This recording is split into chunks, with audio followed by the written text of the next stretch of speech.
Bonjour, c'est un réel plaisir pour moi de partager avec vous la parole de Dieu.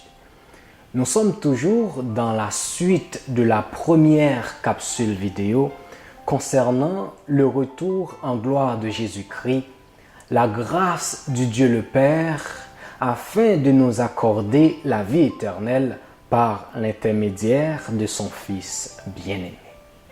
Toutefois, aujourd'hui, j'aimerais partager avec vous certaines méthodes d'interprétation afin que vous puissiez bien assimiler quelques textes apocalyptiques que j'aurai à vous partager dans les jours à venir. Il existe trois grandes écoles ou trois grandes méthodes d'interprétation. Le prétérisme, le futurisme et l'historicisme. C'est bien de savoir qu'il existe trois grandes méthodes d'interprétation, mais nous devons comprendre qu'est-ce qu'il y a à l'intérieur de chacun d'eux. Aujourd'hui, je vais mettre beaucoup plus d'accent sur l'historicisme parce que c'est la meilleure méthode à utiliser pour un texte apocalyptique. Et pour les autres, soit qu'il s'agit du prétérisme ou du futurisme, ce sont des méthodes qui ont été inventées par les jésuites dans le but de cacher certaines vérités de leur congrégation. Quant à l'historicisme, c'est la méthode la plus fiable. D'ailleurs, Jésus-Christ était un historiciste. Qu'est-ce que cela signifie? La grande majorité des événements écrits dans les prophéties apocalyptiques trouvent leur accomplissement dans la période qui s'étend de leur rédaction à leur réalisation eschatologique. Ça, c'est un résumé de ce qui est l'historicisme. N'oubliez pas, il nous est dit la grande majorité. Pourquoi? Eh bien, tout simplement, il y a quelques exceptions. Si nous prenons par exemple Apocalypse chapitre 12, le titre c'est « La femme et le dragon ». Dans ce chapitre, on nous parle des événements qui sont antérieurs à la rédaction du texte. Quand il s'agit par exemple, la femme qui allait mettre au monde un enfant, bien sûr, ici on nous parle de la naissance de Jésus, et quand on nous dit aussi « il y eut guerre dans le ciel », ce sont des événements qui remontent avant la rédaction du texte. Mais en grande partie, tout ce qu'il y a dans le texte, l'accomplissement de leur réalisation, vont se situer entre le temps où le texte a été écrit et leur réalisation eschatologique à la fin des temps pour cet événement. C'est la même chose aussi pour le livre de Daniel. Tout ce qu'il y a dans le livre de Daniel, en général, l'accomplissement se situe entre le temps où Daniel a écrit au VIe siècle et leur réalisation eschatologique. Cela doit être clair pour nous autres afin de bien cerner les vérités essentielles dans les prophéties apocalyptiques pour notre vie en ce dernier temps. Toutefois, il y a deux grandes tendances au niveau de l'historicisme. L'historicisme en ligne droite et l'historicisme récapitulatif. Je vais vous expliquer c'est quoi l'historicisme en ligne droite à travers quelques exemples. Si nous considérons les 7 lettres comme aux sept églises chrétiennes de la période de Jean, parce que les 7 églises existait réellement au temps de Jean. Et pour l'historicisme en ligne droite, c'est que cette partie de l'Apocalypse traite uniquement de la période de Jean. Et quand on considère les 7 sceaux, les 7 sceaux s'appliquent immédiatement après la période de 7 églises.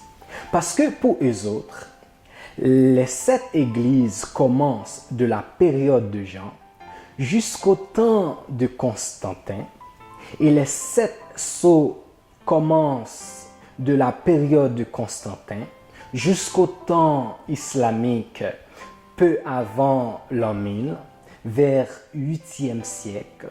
Et les 7 trompettes vont continuer jusqu'au chapitre 10 et 11 du livre de l'Apocalypse qui nous parle de la réforme. Pour eux autres, c'est une ligne droite. Et chaque événement que l'on trouve dans le livre de l'Apocalypse, La Bible en parle, c'est sur Facebook et sur YouTube. on trouve une période qui vient tout de suite après. Tandis que l'historicisme récapitulatif, on trouve plusieurs événements, plusieurs textes. Ce sont des textes parallèles. Quand on considère les 7 lettres aux 7 églises chrétiennes à la période de Jean, cela couvre jusqu'au retour de Jésus-Christ. Cela a commencé du début du temps de Jean, mais cela couvre jusqu'au retour de Jésus-Christ. C'est la même chose pour les 7 sceaux et les 7 trompettes. Toutefois, dans un texte, on peut avoir plus d'accent sur la dimension politique et dans un autre, on peut avoir plus d'accent sur la dimension religieuse. C'est la même chose aussi dans le livre de Daniel.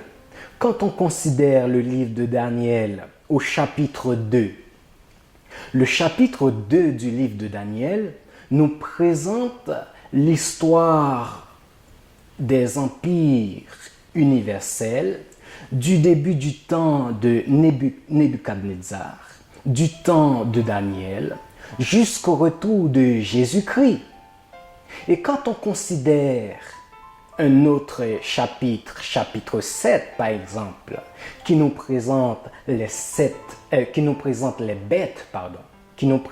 bêtes, c'est la même réalité. C'est l'histoire des empires universels du début du temps de Daniel, du début du temps de Nebuchadnezzar, jusqu'au retour de Jésus-Christ. Ce sont des textes parallèles. Vous voyez les textes, comment ils sont parallèles? Les événements, ce sont les mêmes événements, mais ils couvrent la même période de temps. Et nous autres, nous nous situons au niveau de l'historicisme récapitulatif et non de l'historicisme en ligne droite. Ce qu'on peut remarquer, c'est que l'historicisme en ligne droite, ceux qui utilisent cette méthode peuvent l'utiliser seulement pour le livre de l'Apocalypse, tandis que l'historicisme récapitulatif, on l'utilise non seulement pour le livre de l'Apocalypse et le livre de Daniel. Je vous invite, chers internautes, de faire comme les Béréens, d'aller sonder les Écritures par vous-même et j'en suis sûr que Dieu vous guidera. Pour cette étude, je vais conclure pour vous dire que Dieu est au contrôle. Et la Bible, c'est un livre inspiré de Dieu. C'est un chef-d'œuvre. Et la Bible nous inspire. La Bible nous donne de l'inspiration afin de bien comprendre les prophéties bibliques. Dans Ésaïe chapitre 28, le verset 10, il nous est bien dit un peu ici, un peu là, règle sur règle, précepte sur précepte. Et la Bible a tout ce qu'il faut afin de bien comprendre les prophéties bibliques qui sont essentielles pour notre vie en ce dernier temps. Ma prière pour vous et pour moi, c'est de continuer à lire et sonder la parole de Dieu. Et Dieu va vous guider dans vos études. Que Dieu vous bénisse et partagez cette vidéo à vos amis. Partagez cette vidéo à vos proches. Partagez cette vidéo à vos familles afin que la parole de Dieu puisse arriver jusqu'à eux. Que Dieu vous bénisse.